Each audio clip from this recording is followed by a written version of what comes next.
샬롬 할렐루야. 요한계시록 13장 1절에서 4절입니다. 내가 보니 바다에서 한 짐승이 나오는데 뿔이 10이요 머리가 7이라. 그 뿔에는 10 왕관이 있고 그 머리들에는 신성 모독하는 이름들이 있더라. 내가 본 짐승은 표범과 비슷하고 그 발은 곰의 발 같고 그 입은 사자의 입 같은데 용이 자기의 능력과 보좌와 큰 권세를 그에게 주었더라. 그의 머리 하나가 상하여 죽게 된 것 같더니 그 죽게 되었던 상처가 나음에 온 땅이 놀랍게 여겨 짐승을 따르고 용이 짐승에게 권세를 주므로 용에게 경배하며 짐승에게 경배하여 이르되 누가 이 짐승과 같으냐 누가 능히 이와 더불어 싸우려 하더라. 아멘. 요한계시록 강의 50번째입니다. 적그리스도의 세력이 권세를 잡고 행하는 구체적인 상황입니다. 7년 환란이 깊어질수록 적그리스도는 점점 더 확고하게 세상의 권세를 장악해 갑니다. 주를 믿는 사람들과 이스라엘 민족에 대한 탄압도 더해 가지요. 그런데 요한계시록이 꼭 시간의 흐름에 따라 기록된 것은 아닙니다. 뒷장에 기록된 일이라 해서 앞장의 내용보다 반드시 나중이라고는 할 수가 없다는 말이지요. 뒤에 기록이 되었지만 먼저 일어날 수도 있고 동시에 진행되고 있는 사건일 수도 있습니다. 또는 뒤에 내용이 앞에 나온 내용들을 부연 설명하는 경우도 있습니다. 13장의 내용도 12장에 진행되고 있는 상황에 대한 부연 설명입니다. 적그리스도의 세력이 권세를 잡고 행하는 구체적인 상황들을 설명하고 있지요. 요한계시록 13장 1절에 내가 보니 바다에서 한 짐승이 나오는데 뿔이 10이요 머리가 7이라. 그 뿔에는 10 면류관이 있고 그 머리들에는 참남한 이름들이 있더라. 여기서 짐승이란 바로 적그리스도의 세력을 의미합니다. 이렇게 적그리스도의 세력이 권세를 잡고 세상을 주관해 가기 위해 꼭 필요한 것이 바로 컴퓨터이지요. 적그리스도의 세력은 세상을 통제하기 위해 거대한 용량의 컴퓨터 안에 온갖 정보를 입력하여 이것을 활용해 나갑니다. 컴퓨터 앞에 앉아서 이 세상 어느 곳이든지 원하는 대로 감시하고 통제하며 조종하지요. 본문에 나오는 짐승이란 적그리스도의 세력을 의미하기도 하며 그들에 의해 사용되는 컴퓨터를 의미하기도 합니다. 이처럼 적그리스도나 적그리스도에 의해 사용되는 컴퓨터를 짐승이라 표현한 이유는 무엇일까요? 그것들이 하나님께서 싫어하시는 모든 육의 속성을 갖고 있기 때문입니다. 만약 어떤 사람을 가리켜 짐승 같다 혹은 짐승만도 못하다 한다면 이는 그 사람이 사람의 본분에서 완전히 벗어났음을 의미하지요. 전도서 12장 13절에 일의 결국을 다 들었으니 하나님을 경외하고 그 명령을 지킬지어다.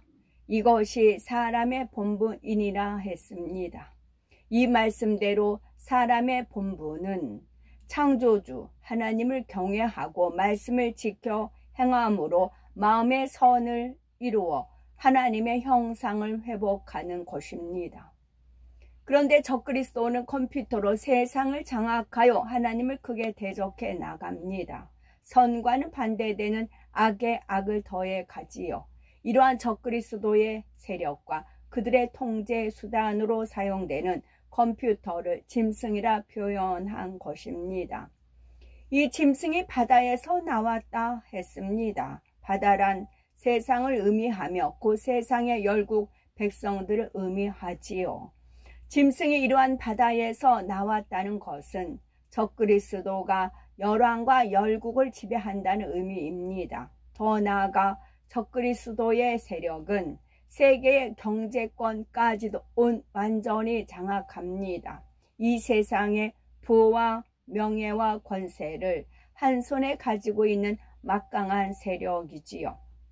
앞서 12장에서 살펴본 것처럼 적그리스도의 세력은 이스라엘을 완전히 장악하여 거룩한 성전 안에서까지 자신의 권세를 뻗칩니다. 이스라엘과 중동 지역을 중심으로 벌어지는 세계 열강들의 각축전 사이에서 완전히 주도권을 잡은 것이지요. 이제 세계 정세의 판도는 정치적으로도 경제적으로도 군사적으로도 완전히 유럽연합의 주도로 돌아갑니다. 세계 경제의 가장 큰 힘이 되는 중동의 석유나 세계 곳곳의 각종 자원들까지도 다 유럽연합이 좌지우지할 수 있게 됩니다. 그만큼 경제적인 힘이 대단해지는 것이지요. 이처럼 경제적인 것을 다 쥐고 세계 정세를 주도해 가는 적그리스도의 세력에 대해서 바다에서 나왔다라고 표현을 한 것입니다. 여의도의 큰 교회 옆에 테두리 빌딩이 2개가 있는데 빨간색으로 된 빌딩이 있어요. 그래서 이제 국회의사당을 찍으려면 그게 비쳐서 제가 같이 찍히기 때문에 이렇게 비켜서 이제 찍으려고 했었거든요.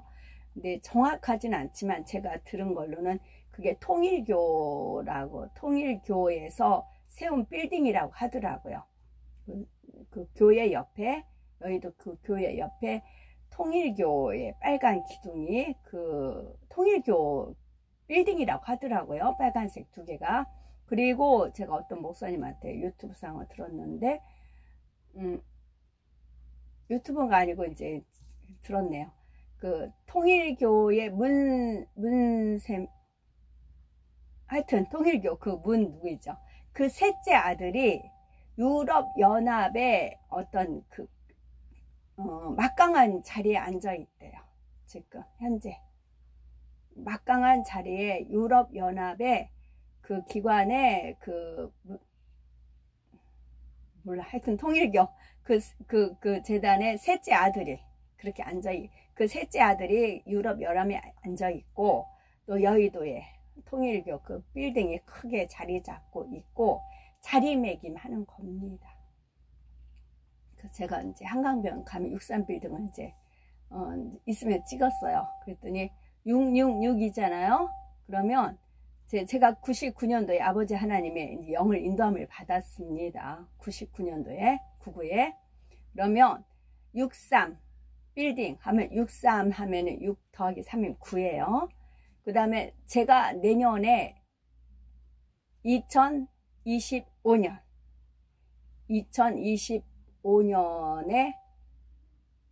2025년 그러면 7이죠.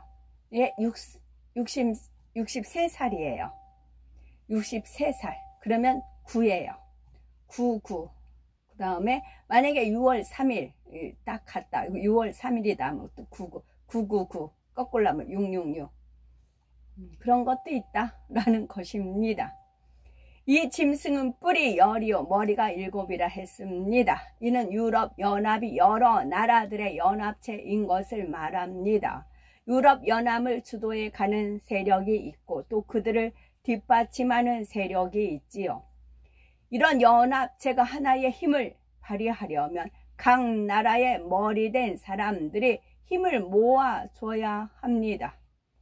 10뿔에 10면류관이 있다 했습니다. 이는 그만큼 힘과 권세를 가진 머리들이 모여서 하나의 연합체를 이루어졌음을 의미합니다. 각 나라의 힘을 가진 머리들이 모여 그들 안에서 하나의 머리를 뽑음으로 그가 곧 연합의 전체의 머리가 되는 것이지요. 각 나라의 머리들만 힘을 모아주면 전체의 머리 된 자는 자연히 연합 전체를 주관해 나갈 수가 있는 것입니다. 그래서 적그리스도의 세력은 각 나라에서도 나름대로의 권한을 주고 각각의 머리된 자에게도 권세와 힘을 주지요. 그들이 연합하여 자신을 뒷받침하도록 만들어 가게 됩니다. 다음으로 그 머리들에는 참남한 이름들이 있더라 했습니다. 참남하다는 것은 분수에 맞지 않게 너무 지나치다는 의미이지요. 바로 하나님을 대적하여 높아진 루시퍼와 그에 속한 악한 영들이 참남한 것입니다.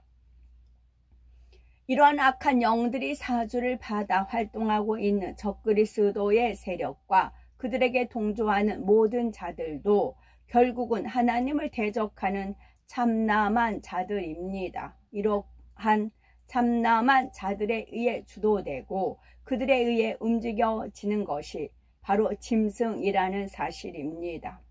요한계시록 13장 2절에 내가 본 짐승은 표범과 비슷하고 그 발은 곰의 발 같고 그 입은 사자의 입 같은데 용이 자기의 능력과 보좌와 큰 권세를 그에게 주었더라. 이 말씀의 비유들만 보아도 짐승이 얼마나 사납고 두려운 존재인지 어느 정도 느낄 수가 있습니다. 표범은 심히도 사납고 강하며 매서운 짐승이지요. 이는 적그리스도가 자신들과 반대되는 것, 조금이라도 그들의 체제에 반항하는 자들에게는 무자비하게 짓밟아 버린다는 의미입니다. 곰도 사나운데 곰의 발에는 큰 힘이 있지요. 그 앞발로 한번 내리치기만 해도 사람의 생명을 앗아갈 수가 있습니다. 짐승의 발이 곰의 발 같다는 것은 그 자신을 지탱하고 지지하는 힘이 심히 크다는 것을 표현하지요. 세계의 머리로서 경제력, 군사력 등을 아주 든든하게 갖추고 있다는 말입니다. 입은 사자의 입 같다 했습니다. 이는 짐승이 포효하는 사자의 입처럼 아주 기세등등하다는 뜻입니다.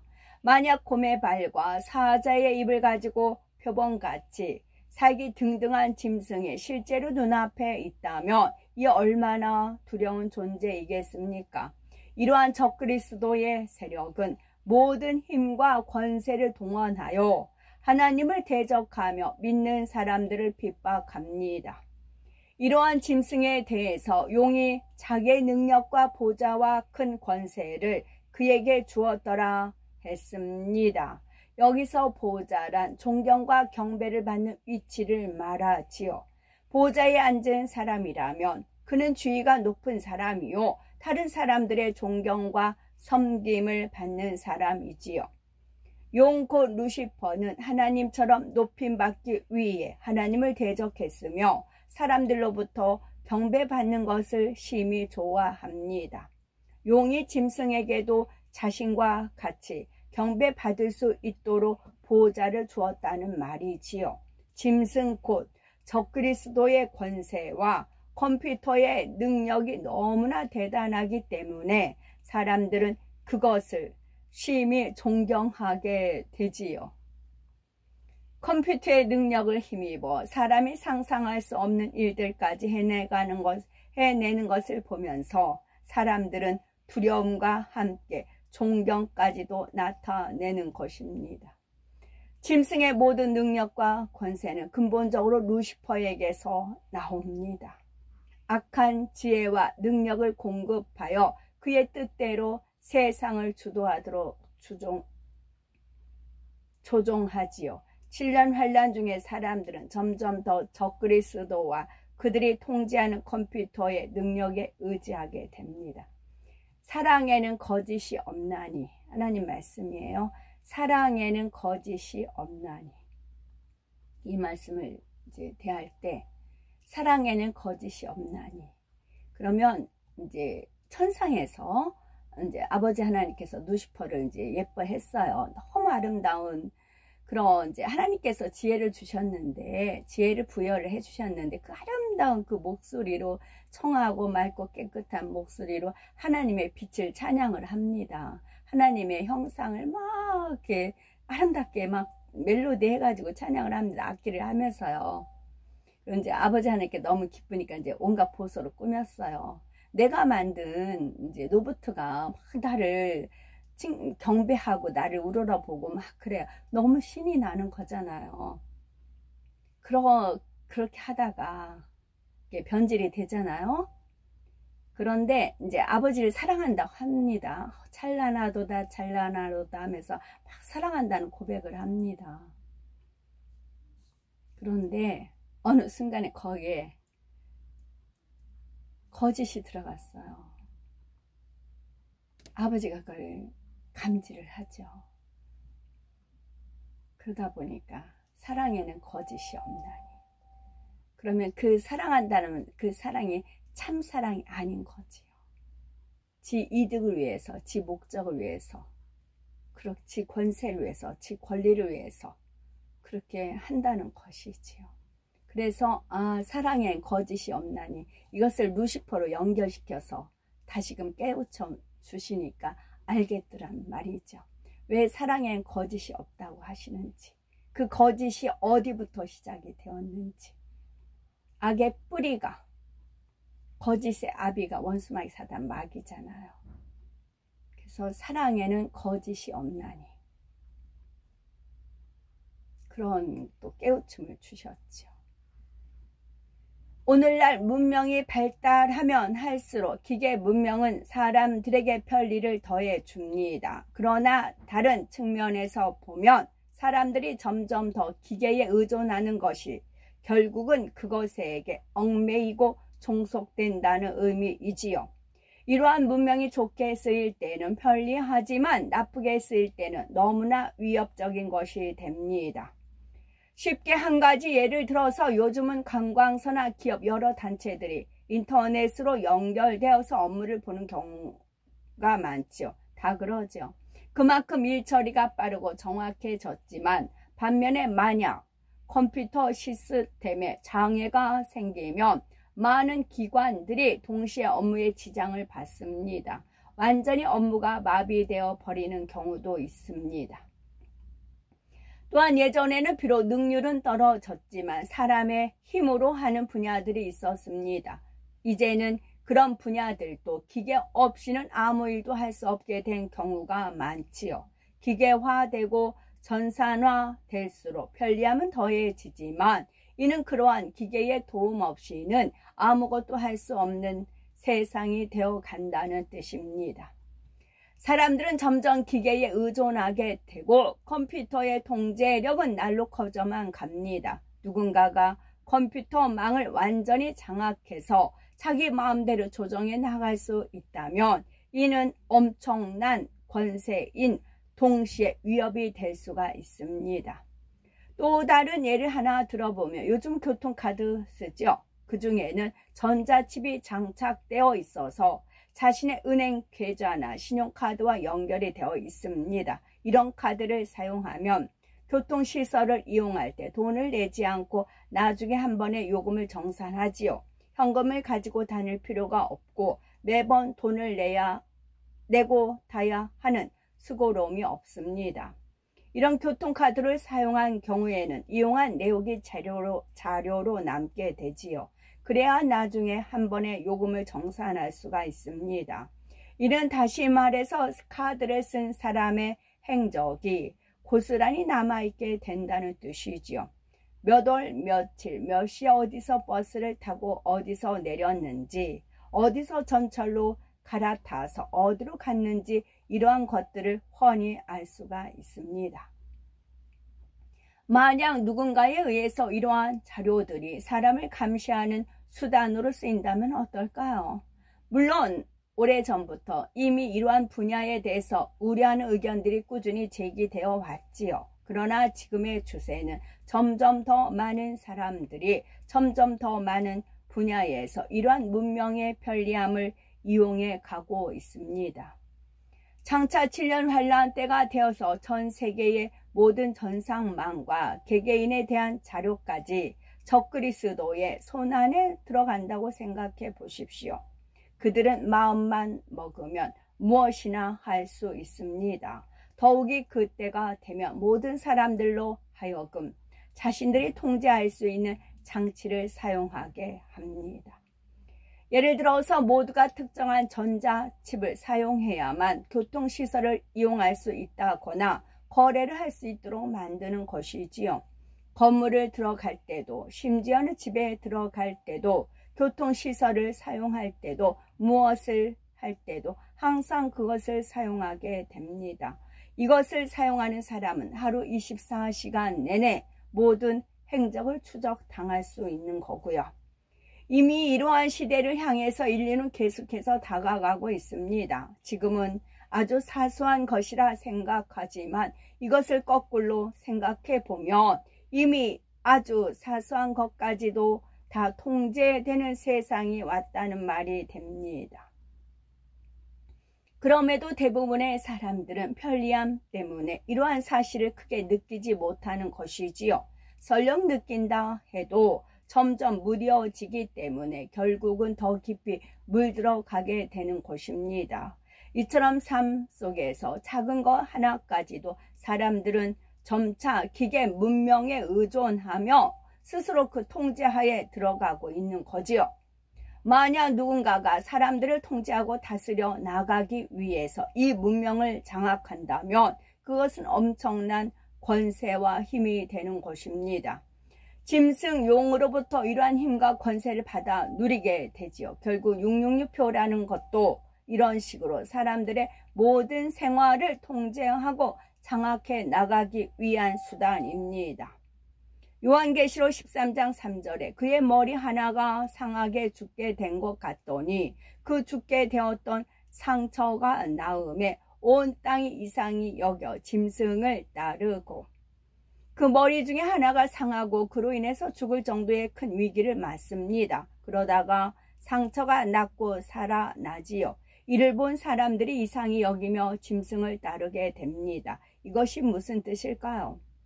유럽연합은 여러 나라의 머리들이 모여서 하나의 대표자를 뽑습니다. 그리고 각각의 머리들은 능력에 따라 각 분야를 맡아서 도와가지요. 이렇게 여러 나라가 모여서 일을 할 때 항상 의견이 하나로만 모아지는 것은 아닙니다.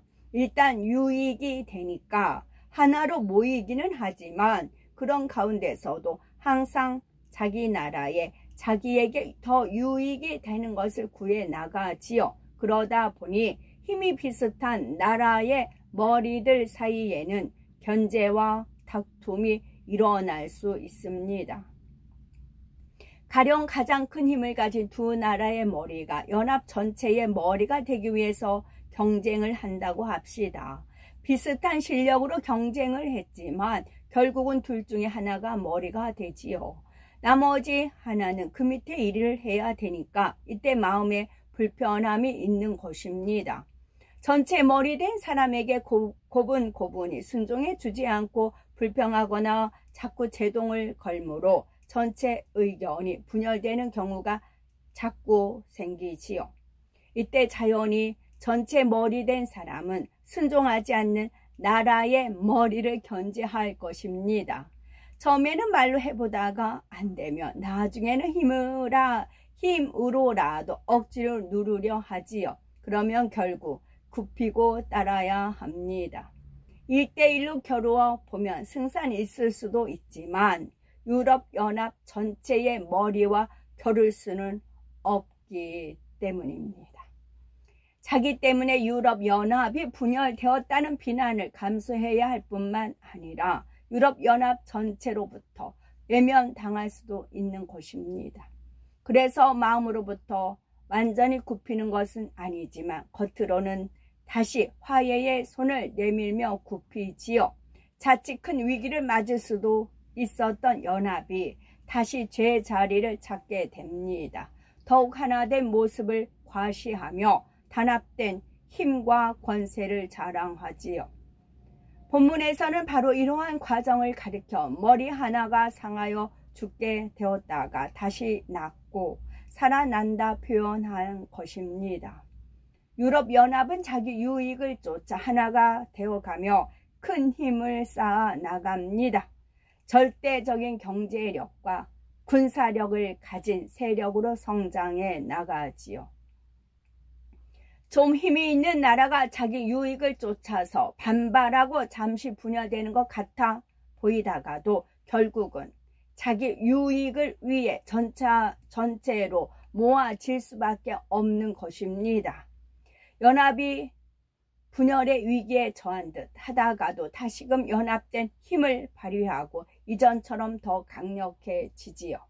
사람들은 이러한 것을 보면서 그들을 더욱 두려워하게 되지만 한편으로는 더욱 신뢰하게 됩니다. 사람의 감정이라는 것이 이렇지요. 평소에는 소중한 줄 모르다가 막상 그것을 잃을 상황이 되면 안타까워합니다. 그리고 잃을 뻔했던 것을 다시 얻게 되면 그때는 이전보다 더 소중하게 여기지요. 본문의 상황이 이와 비슷합니다. 컴퓨터를 통해서 세계를 통제하던 적그리스도가 잠시 분열의 위기를 맞게 되면 많은 사람들이 긴장을 하게 됩니다. 그 영향이 곧바로 나타나기 때문이지요. 이것이 무슨 말일까요? 한 가지 예를 들어서 적그리스도의 세력이 세계 정세를 주도해 가면서 내세운 명분이 바로 세계의 평화와 안정입니다. 7년 환란에 접어서면서 사람들의 삶은 너무나 피폐해져 있습니다. 극심한 자연재해들과 3차 대전의 여파로 환경도 엉망이고 경제도 정치도 온통 혼란에 빠집니다. 곳곳마다 치안의 부재로 인해서 강도와 폭도들이 날뛰게 됩니다. 전기나 수도 등도 사용할 수 없어서 고통과 어려움을 당하는 곳이 많지요. 적그리스도가 세계를 장악하고 나면 당장 겉으로 보여지는 현상은 점차 개선이 되어 갑니다. 예전보다 안정된 생활을 할 수가 있지요. 비록 점점 더 통제된 사회로 가게 되지만 적그리스도의 세력이 원하는 대로만 순종해 주면 이전보다는 훨씬 살기 편한 상황이 되는 것입니다. 물론 그리스도인들이나 자기들의 통제를 거부하는 사람들에게는 많은 압제와 핍박이 가해집니다. 하지만 순순히 통제를 받아들이는 대다수 사람들은 어느새 적그리스도의 통제에 익숙해져 가지요. 오히려 혼란을 잡아줄 강한 세력이 있어서 더 좋다고만 생각하는 사람들도 있습니다. 비록 배급을 받거나 엄격히 통제된 상황이라도 주어지는 양식이나마 받게 되니 그것을 다행으로 여기는 것입니다.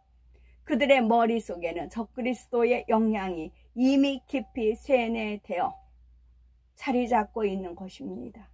바로 이러한 상황에 익숙해진 사람들은 유럽연합이 위기를 맞는 것을 보면 이제 앞으로 어떻게 하나 이런 불안과 염려가 생기게 되지요. 연합이 분열의 위기를 맞았다가 다시 든든하게 뭉치고 힘과 권세가 더 커지는 것을 볼 때 사람들은 안도하며 더욱 열렬히 추종하게 됩니다. 위기를 극복한 그들을 보면서 앞으로도 다시 분열되지 않을 것이라는 신뢰감을 더하게 되는 것이지요. 연합의 분열을 틈타 저항하려던 사람들도 그들이 다시 연합하는 것을 보면서 감히 저항할 염두를 못 내게 되는 것입니다. 바로 이러한 상황을 본문에서는 온 땅이 이상하게 여겨 짐승을 따른다 표현하고 있습니다. 이처럼 적그리스도의 세력은 점점 더 절대적인 존재가 되어 갑니다.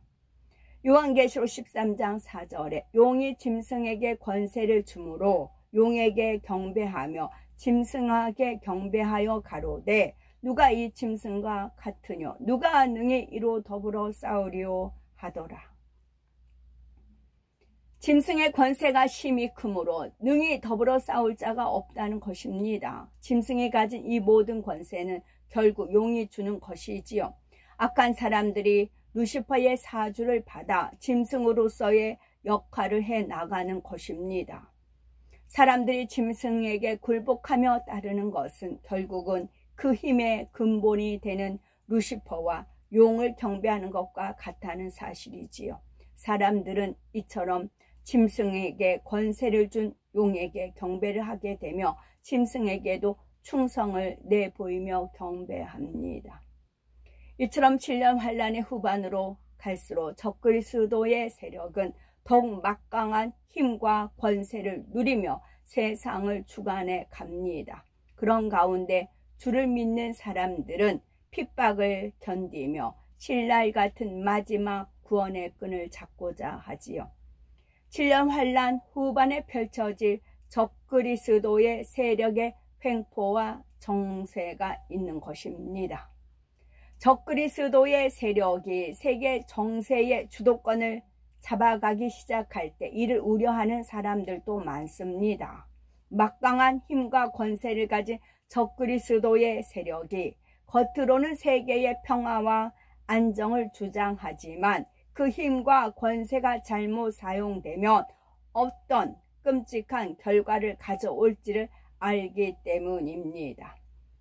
그럼에도 사람들은 점점 적그리스도의 영향권 안으로 들어갑니다. 그들에게 협조하지 않으면 당장 눈앞에 펼쳐지는 상황 가운데서 온갖 불이익과 위협을 당하기 때문이지요. 그러면 안 되는 줄 알면서도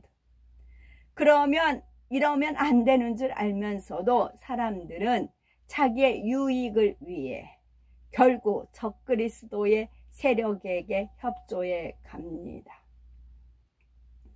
주를 믿는다고 하는 사람들 중에는 그들이 적그리스도의 세력임을 알면서도 점점 그들이 통제하는 삶에 젖어드는 경우가 생깁니다. 직접 주를 부인하라는 것이 아니니까 하면서 자신이 처한 상황을 합리해 가는 것이지요. 오늘날도 마찬가지입니다. 원수마귀 사단이 대놓고 사망의 길로 미혹해 가는 경우보다는 서서히 젖어들게 만드는 경우가 많습니다. 이것쯤이야 하면서 조금씩 세상에 마음을 내어주게 만들고 육으로 빠져들게 만드는 것이지요. 뻔히 죄인 줄 알면서도 자기 유익을 쫓아 빠져들어가는 사람들도 있습니다. 베드로전서 5장 8절에 근신하라 깨어라 너희 대적 마귀가 우는 사자같이 두루 다니며 삼킬 자를 찾나니 말씀합니다. 나는 혹여 원수 마귀 사단이 노릴 만한 틈은 없으십니까? 아직도 하나님보다 더 사랑하는 무언가가 있거나 마음을 두고 있는 세상에 무언가가 있으신지요? 번번이 넘어가고 마는 결정적인 약점이 있으신지요? 원수 마귀 사단은 바로 우리 앞에, 바로 내 앞에 이것을 미끼로 던집니다. 그것도 조금씩 더 깊어지도록 말입니다. 이러한 원수 마귀 사단의 괴계를 알아야 합니다. 어떠한 상황에서도 비진리와는 결코 타협하지 않는 신앙을 지키시기 바라고, 물론 그것이 사랑이나 긍휼이 없고 자기 보기에 의를 주장하는 신앙으로 잘못 나가서는 안 되지만 말입니다. 성령님의 인도하심 가운데 늘 바른 길로 나아가는 복된 우리가 되셨으면 좋겠습니다. 아멘.